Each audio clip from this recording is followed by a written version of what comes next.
Bonjour Christian. Bonjour Tony. On se retrouve dans cette vidéo, troisième vidéo du bilan de la saison, pour parler de l'organisation de grosses épreuves qui ont eu lieu cette saison dans nos salles, on va dire, ou en tout cas dans les salles du Hall Omnisport dans lequel nous jouons. Donc il y a eu le Bernard Jeu, les premières balles, et puis il va y avoir les interdépartementaux au début du mois de juin. Voilà, que peux-tu nous dire sur ces différentes épreuves, sur peut-être les services que l'on rend aussi à ce sujet-là, et puis comment c'est organisé, qui sont les personnes aussi qui sont impliquées dans ces organisations? Alors, effectivement, oui, il y avait longtemps qu'on n'avait pas organisé de telle épreuve à Pontoise. Alors ça s'est trouvé, bon, on a commencé par ça s'est trouvé que le Bernard Jeu départemental, qui est quand même une grosse épreuve qui réunit 35 ou 40 clubs du Val d'Oise, ben, ils n'avaient pas de salle. Il n'y avait pas de salle pour organiser, donc soit ça tombait à l'eau, soit ben, on se dévouait pour essayer de l'organiser. Alors bon, c'est vrai qu'on a la chance à Pontoise d'avoir sur le coup une municipalité qui a été compréhensive, qui nous a donné la possibilité, mis à disposition, surtout en dehors de notre salle spécifique, la grande salle de basket dans laquelle on joue les matchs de championnat de France de Pro A et de Coupe d'Europe, mais en plus une deuxième salle équivalente d'une deuxième salle de basket à côté. Donc tout réuni dans quelques mètres, donc ça c'était idéal. Bah oui, ça a été proposé au club, on a réfléchi parce que c'est quand même une organisation importante, qui demande des bénévoles, et on sait que dans ces temps actuels, les bénévoles sont assez rares. Et on a décidé de l'organiser. Mais au départ, on n'était pas parti pour. On n'était pas, voilà, ça avait été, je crois que c'était un autre club valdoisien qui devait l'organiser et qui s'est désisté au dernier moment. Donc nous, on a récupéré le truc et on l'a organisé. Donc ça, c'était pour le Bernard Jeu. Après, on a déjà demandé, voyant la réussite du Bernard Jeu, tout le monde était content de l'organisation. On s'est occupé des premières balles. Donc là aussi, beaucoup de gamins qui sont venus jouer. Là, pareil, pas d'organisateur. Donc on a joué les bons samaritains une deuxième fois pour pouvoir accueillir les jeunes. Voilà.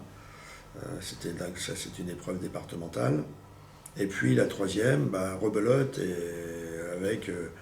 avec les interdépartementaux, qui est quand même une très très grosse épreuve, parce que ça représente quand même les 8 départements franciliens, dans les catégories allant de poussins à juniors, donc garçons et filles. Donc ça fait du monde, avec les accompagnateurs, les parents qui viennent voir, etc. Donc c'est quand même... Et là aussi, pas d'organisateur, enfin personne. Donc on va s'y remettre, hein, puisque au moment où je vous parle, ça n'a pas été organisé, bien sûr, on est dans l'organisation, mais c'est quand même une grosse organisation qu'on refait. Donc il a fallu s'entourer de bénévoles, donc du club, les gens du club qui sont mobilisés. On a un peu aussi la particularité au club, c'est-à-dire pour les gens qui... on sait, tout à l'heure, je parlais dans les premières interviews sur notre fonctionnement de l'académie, pour que ça coûte moins cher, disons, aux parents, puisque même si le club prend les trois quarts des frais, même aux individuels, donc c'est non seulement l'académie, mais les frais de déplacement, enfin les frais de déplacement qui coûtent vraiment très cher.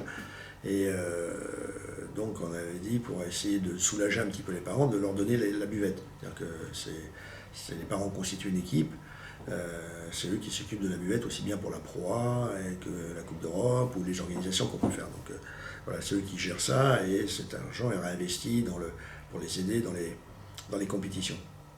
Donc là, on espère que, bien évidemment, qu'ils fassent le but, c'est aussi ce qui nous a incité à organiser. C'est que ça leur a permis aussi d'avoir des organisations qu'on aurait une grosse manifestation où il y a beaucoup de monde.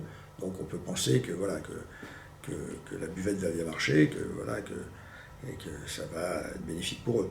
Mais c'est vrai qu'il y a quand même quelque chose qui ne va pas. Et moi je le soulève depuis longtemps, j'en ai parlé avec les élus, que ce soit le département ou la région ou au niveau fédéral.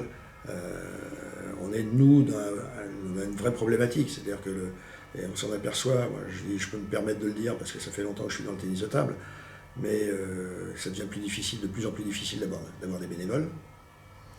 Deuxième chose, que les gens s'engagent sur un événementiel, ils veulent bien le faire, après tout au long de l'année c'est différent.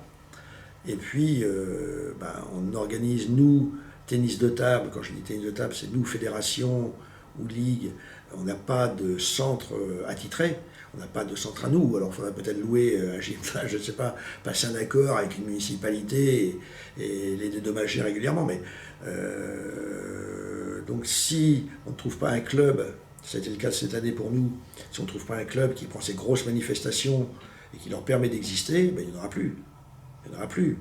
Il n'y avait personne pour le Bernard-Jeu, il n'y avait personne pour les interdépartementaux. Alors, on m'a dit que l'année prochaine, il y aurait peut-être pour les interdépartementaux, il y avait un club, mais c'est reculé pour mieux. Voilà.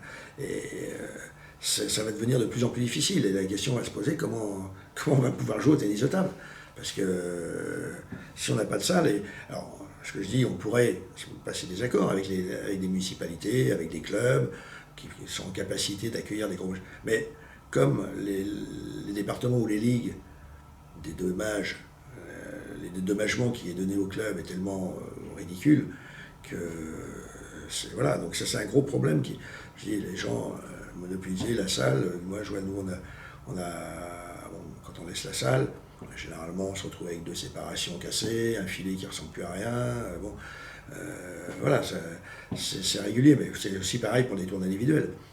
Donc il y a un moment, même si les clubs veulent bien prêter leur salle ou prêter leur matériel, c'est pas pour le retrouver cassé, parce que dans ces cas-là, c'est jamais personne, donc quand c'est pas une table qui a été cassée. Donc voilà. Et donc là, je pense que c'est un gros problème sur lequel le tennis de table en général doit se pencher, parce que je ne vois pas comment à un moment on pourra organiser. Il n'y aura plus de compétition, ou je sais pas. Donc il faut vraiment se pencher, et je pense qu'il faut mettre les moyens qu'il faut. Il faut mettre les moyens qu'il faut sur les compétitions. Et je dis, il faut indemniser à leur juste prix les clubs qui mettent à disposition leur matériel, etc. Autrement, je ne vois pas comment on en fera. Eh bien, merci pour le bilan de ces organisations de grosses épreuves sur cette saison. Et on se retrouve pour parler plutôt de l'avenir à partir de la vidéo qui va suivre.